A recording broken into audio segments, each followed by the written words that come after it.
bahwa putusan Mahkamah Agung tadi itu menjadi momentum yang baik untuk membangun sebuah sistem penegakan hukum, sistem pemasyarakatan yang memperhatikan nilai-nilai keadilan, memperhatikan nilai-nilai kemanusiaan, memperhatikan nilai-nilai tanpa diskriminasi, dan tetap juga konsisten untuk memberantas korupsi.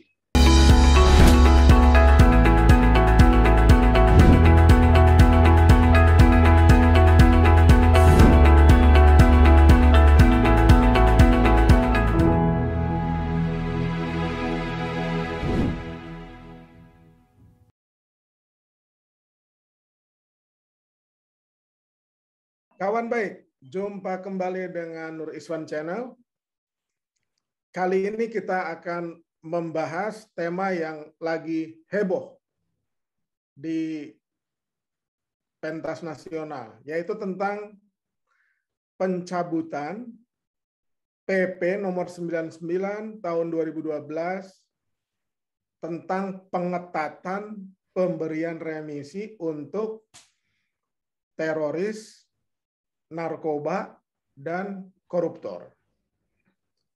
Kita ingin tanya kepada pakar pidana, Mas Dr. Suparji Ahmad, tentang pencabutan pengetatan remisi ini.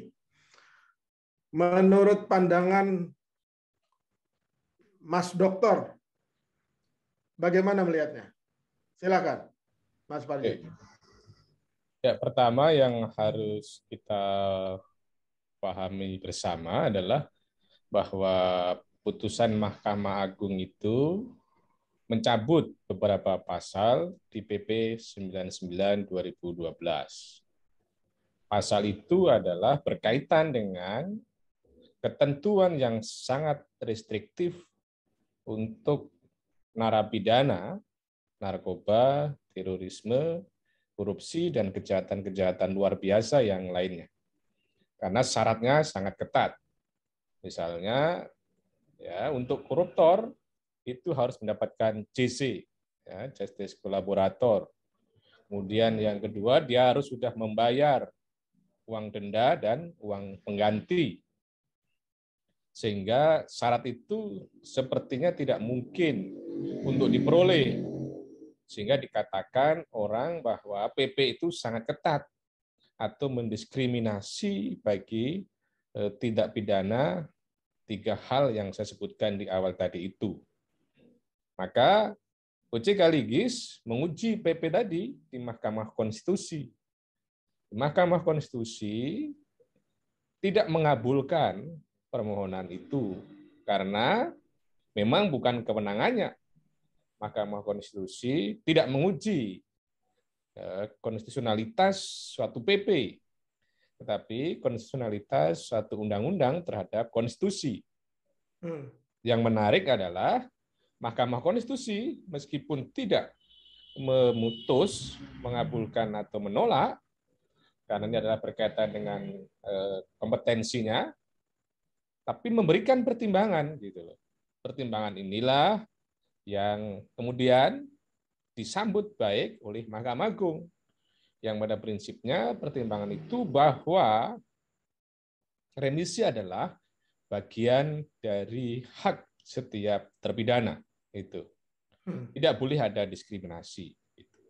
Kemudian kita juga mencermati bahwa argumentasi dari Mahkamah Agung juga hampir mirip-mirip dengan argumentasi atau pertimbangan hukum Mahkamah Konstitusi, yaitu telah terjadi sebuah pergeseran tentang penempatan prinsip keadilan yang semula adalah keadilan bersifat distributif, sekarang berubah menjadi restoratif atau retributif, atau dengan istilah justice collaborator. Bahwa kemudian ada kesempatan seseorang untuk diberikan keadilan, dipulihkan itu. Ya, tidak kemudian dihukum, dipenjara, dibalas dan sebagainya. Kemudian yang kedua, kalau kita lihat pertimbangan dari Mahkamah Agung, bahwa kalau tidak ada remisi, maka itu akan menggeser proses misalnya sosialisasi, proses integrasi lagi kepada masyarakat, ya, maka itu diberikan remisi ya, dan kelonggaran yang lain lah gitu. Terus pada sisi yang lain adalah bahwa orang itu kan ada perubahan gitu, ada perilaku, sehingga jangan sampai secara terus-menerus itu diberikan stigma yang negatif yang kemudian dibedakan dengan narapidana yang lain, atau dengan kata lain sebetulnya yang harus diberantas itu bukan orangnya, tetapi yang diberantas adalah faktor-faktor yang membuat terjadinya tindak pidana itu. Itulah pertimbangan-pertimbangan yang dikeluarkan oleh Mahkamah Agung yang pada akhirnya adalah memberikan hak remisi bagi 3 jenis tindak pidana tadi itu. Pandangan saya terhadap putusan Mahkamah Agung itu jelas patut untuk diapresiasi. Karena yang pertama, kita menggunakan ya batu uji atau testing stone filosofi hidup berbangsa dan bernegara. Filosofi hidup berbangsa dan bernegara kita adalah jelas, yaitu Pancasila. Itulah batu uji dalam kita bersikap, ya, bernegara dan sebagainya. Bahwa Pancasila kita jelas menempatkan keadilan sosial, menempatkan penghargaan hak asasi manusia, menempatkan perlakuan yang sama. Dengan demikian, tidak boleh ada tindakan-tindakan diskriminatif. Itulah batu uji kita yang pertama. Batu uji yang kedua adalah kalau kita bicara pada perspektif yuridis, di mana konstitusi kita adalah equal before the law, persamaan di depan hukum, ya. Tidak boleh ada diskriminasi, tidak boleh ada perlakuan yang berbeda antara satu dengan yang lain. Kemudian yang ketiga adalah adanya penghargaan terhadap hak asasi manusia. Itulah batu uji yang kedua untuk memberikan pandangan terhadap putusan MA tadi itu. Batu uji yang ketiga adalah pada landasan sosiologis. Landasan sosiologis bahwa kita mencermati terjadi overcapacity di lapas. Bahwa terjadi juga satu hal-hal yang kontradiktif di dalam proses pengambilan keputusan di dalam konteks misalnya penjatuhan hukuman pidana. Dengan demikian, kalau itu tidak diberikan ruang koreksi, tidak diberikan ruang pengurangan, maka jelas tidak akan sesuai dengan nilai-nilai keadilan. Pada sisi lain adalah dalam perspektif sosiologis bahwa pada faktanya ya pemenjaraan itu bukan jalan satu-satunya untuk memberikan hukuman kepada seseorang yang melakukan kesalahan. Ada proses misalnya pengembalian terhadap kerugian negara. Jadi berangkat dari 3 perspektif ya, filosofis, yuridis, dan sosiologis, saya berpendapat putusan Mahkamah Agung tadi itu adalah sudah tepat dengan perspektif ya kehidupan berbangsa dan bernegara kita, baik secara ideologis, secara konstitusi, secara teoritis maupun secara sosiologis. Itu menurut saya ya. Oke, gini Mas Pardi, ada juga orang yang beranggapannya tuh begini, 3 peristiwa pidana ini, narkoba, terorisme, dan korupsi ini adalah kejahatan luar biasa. Kemudian ada cara pandangnya begini, kok enak bener setelah melakukan kejahatan luar biasa, 3 bentuk kriminal tadi, bentuk pidana, kemudian kok enak sekali dikasih remisi-remisi gitu. Nah, menurut Mas Parji gimana kalau ada anggapan seperti itu? Ya, kita kan tidak boleh beranggapan dengan perasaan gitu. Maka saya katakan tadi bahwa untuk menilai keputusan itu benar atau salah harus jelas batu ujinya apa gitu loh. Maka saya menggunakan batu uji tadi, ideologi, konstitusi, dan regulasi, dan kemudian fakta-fakta sosiologis yang ada gitu. Jadi bukan persoalan soal enak dan tidak enak. Persoalan hukum adalah persoalan adil dan tidak adil. Persoalan salah dan benar.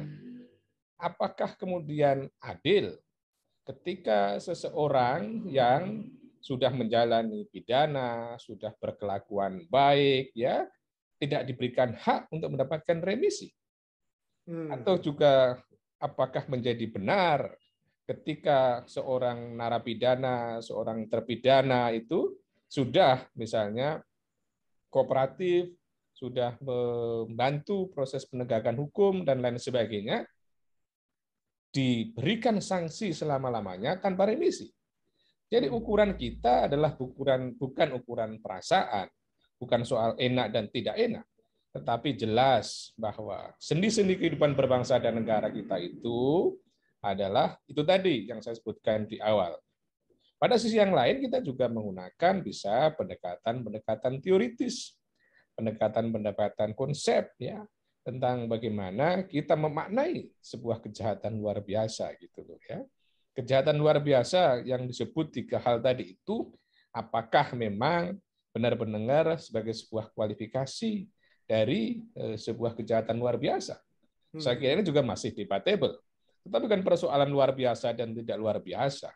Tapi bagaimana sendi-sendi kehidupan berbangsa dan bernegara, sendi-sendi keadilan itu adalah ditegakkan. Dengan kata lain, penyikapan proporsional terhadap kebijakan tadi itu adalah diperlukan. Bukan kemudian secara subjektif mengatakan bahwa koruptor sudah mengambil uang rakyat, sudah merugikan keuangan negara dan sebagainya, dapat remisi dan lain sebagainya. Tanpa melihat fakta-fakta, sesungguhnya mungkin saja ada kekhilafan-kekhilafan dalam proses pengambilan keputusan. Pada sisi yang lain kan kita juga mengenal justice criminal system, di mana antara penyidikan, penuntutan, pengadilan, dan lembaga pemasyarakatan adalah ada proporsinya masing-masing gitu loh. Di mana ketika sudah masuk kepada lembaga pemasyarakatan, itu adalah kewenangan dari lembaga pemasyarakatan untuk menilai gitu loh. Sehingga disitulah sesuai filosofi lembaga pemasyarakatan adalah bagaimana mendorong warga binaan tadi itu bisa bersosialisasi kembali di masyarakat. Bukan pada konteks tugasnya itu untuk menghukum, tetapi ruang lembaga pemasyarakatan itu adalah ruang untuk melakukan pembinaan, maka disebut sebagai sebuah warga binaan. Dan ketika sebagai warga binaan sudah ada kemungkinan atau memenuhi kualifikasi untuk bisa bersosialisasi kepada masyarakat, maka diberikan ruang untuk itu. Jadi soal menghukum adalah kewenangan dari pengadilan, tetapi soal memulihkan, mengembalikan adalah kewenangan dari lembaga pemasyarakatan. Dengan kata lain adalah bahwa ketika sudah pengadilan memutuskan, maka lembaga pemasarakatanlah yang akan mengambil kebijakan terhadap warga binaan tadi itu. Oke. Kemudian implikasi ya. Implikasi dari pencabutan PP 99 2012 ini apa, Mas Roji? Ya, implikasi dari putusan Mahkamah Agung berkaitan PP 19 2012 itu yang pertama adalah bahwa upaya untuk mengurangi lembaga pemasyarakatan yang berlebihan penghuninya itu akan bisa direalisasikan ya. Karena bagaimana tragedi Tangerang, lapas Tangerang yang kebakaran itu adalah karena kelebihan penghuni. Dan penghuninya kebanyakan adalah narkoba. Maka dengan adanya peluang untuk mendapatkan remisi, itu akan bisa terjadi. Sehingga di kemudian hari tidak terjadi keterpenuhan yang berlebihan di lembaga pemasyarakatan. Jelas itu nanti akan memiliki implikasi yang secara signifikan terhadap pengurangan itu. Pada sisi yang lain adalah akan mendorong pengadilan itu memutus atau memberikan vonis yang berat kepada terdakwa. Ya, misalnya mengingat ini hukumannya atau ancaman hukumannya berat, terus kemudian perbuatan-perbuatannya memenuhi unsur dan berpikir nanti juga akan mendapatkan remisi misalnya, maka dia akan berikan hukuman yang maksimal. Sehingga meskipun nanti ada pengurangan-pengurangan, tetap yang bersangkutan akan menjalani hukuman yang berat. Disinilah sebetulnya mendorong ya jaksa untuk menuntut yang berat dan hakim juga memberikan vonis yang berat. Nah, pada implikasi yang lain adalah akan mendorong ya lembaga pemasyarakatan untuk memperbaiki ya bagaimana melakukan proses pengawasan, proses ya sosialisasi dan lain sebagainya pada warga binaan. Terus yang keempat, saya kira kalau ada asumsi bahwa dengan putusan itu menjadi kendor perang melawan koruptor, melawan narkoba atau bandar atau kemudian melawan terorisme, saya kira tidak. Atau dengan kata lain, ini akan menyuburkan kembali pada korupsi. Saya kira itu adalah bersifat asumtif saja. Itu tidak akan memberikan implikasi terhadap hal itu. Tetapi implikasi-implikasi positif tadi itu yang selain yang saya sampaikan tadi itu, yang jelas adalah memberikan implikasi adanya kepatuhan kita untuk menegakkan keadilan seadil-adilnya tanpa diskriminasi gitu terhadap lembaga terhadap warga binaan, dan itu sesuai dengan ketentuan yang ada di Undang-Undang Lembaga Pemasyarakatan. Karena di Undang-Undang Lembaga Pemasyarakatan itu jelas bahwa remisi itu adalah hak setiap warga binaan. Atau dengan kata lain adalah hak setiap terpidana. Maka dengan adanya putusan tadi memberikan implikasi, ada konsistensi terhadap implementasi regulasi yang berlaku. Gitu. Oke, Mas Parji. Terakhir ya, tadi sudah disinggung bahwa itu akan menyuburkan. Karena di kalangan pelaku peristiwa pidana itu akhirnya akan berpikiran gini, tenang aja bos, kan nanti kita sekalipun masuk akan dapat remisi juga. Kan bisa begitu tuh, pikiran para pelakunya. Itu pertanyaan saya terakhir, Mas Parji. Saya kira tidak akan berpikir seperti itu ya, karena apa? Sesungguhnya terjadinya korupsi, terjadinya tindak pidana narkoba itu kan bukan by design, dalam arti berpikir untuk mendapatkan remisi, sehingga yang bersangkutan melakukan tindak pidana korupsi. Atau dengan kata lain bahwa mereka terjebak pada tindak pidana korupsi itu mungkin karena sistem, mungkin karena kebutuhan dan lain sebagainya. Tetapi bukan karena pikiran-pikiran untuk ya mendapatkan remisi, maka dia berani melakukan korupsi. Kalau itu yang terjadi, maka ini adalah menjadi tugas dari jaksa, menjadi tugas dari ya hakim untuk melakukan pemberatan. Dengan kata lain, ketika ada dalam sebuah proses persidangan bahwa ternyata yang bersangkutan itu ada melakukan korupsi dengan kesengajaan, melakukan korupsi dengan berharap, berasumsi nanti ada remisi, ada melakukan korupsi tidak mau membongkar jaringan korupsinya itu, maka itu akan menjadi punishment, menjadi satu tambahan hukuman atau tambahan pemberatan kepada hakim tadi itu. Dengan kata lain, nanti akan terjadi pemberatan-pemberatan.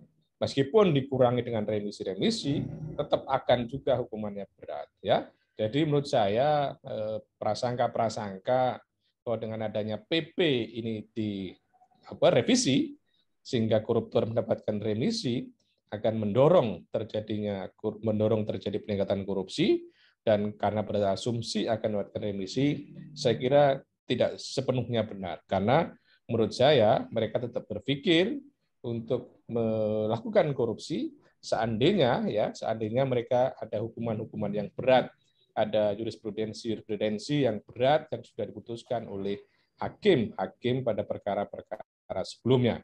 Meskipun ada remisi, tetap juga itu akan terjadi pemberatan-pemberatan. Pada sisi yang lain juga sebetulnya remisi juga meskipun diberikan ya peluang, juga tidak mudah ya untuk mendapatkan, karena nanti lembaga pemasyarakatan lah yang akan menilai bahwa yang bersangkutan berhak untuk mendapatkan remisi atau tidak. Dengan demikian, bahwa putusan Mahkamah Agung tadi itu menjadi momentum yang baik untuk membangun sebuah sistem penegakan hukum, sistem pemasyarakatan yang memperhatikan nilai-nilai keadilan, memperhatikan nilai-nilai kemanusiaan, memperhatikan nilai-nilai tanpa diskriminasi, dan tetap juga konsisten untuk memberantas korupsi. Jadi, jangan kendor memberantas korupsi, meskipun remisi sudah dilakukan, atau meskipun regulasi remisi sudah dilakukan oleh mahkamah, sudah terjadi pelonggaran untuk mendapatkan remisi. Menurut saya, itu tidak membuat kendor melawan korupsi di negeri ini. Oke, terima kasih Mas Parji untuk pendapat-pendapatnya tentang revisi PP pengetatan remisi tersebut. Demikian kawan baik semua, kita sudah mendapat pencerahan dari Mas Dr. Suparji Ahmad tentang perihal yang sudah kita perbincangkan tadi. Jangan lupa subscribe, like, share, dan komen Nur Iswan Channel. Terima kasih sekali lagi Mas Parji. Terima kasih.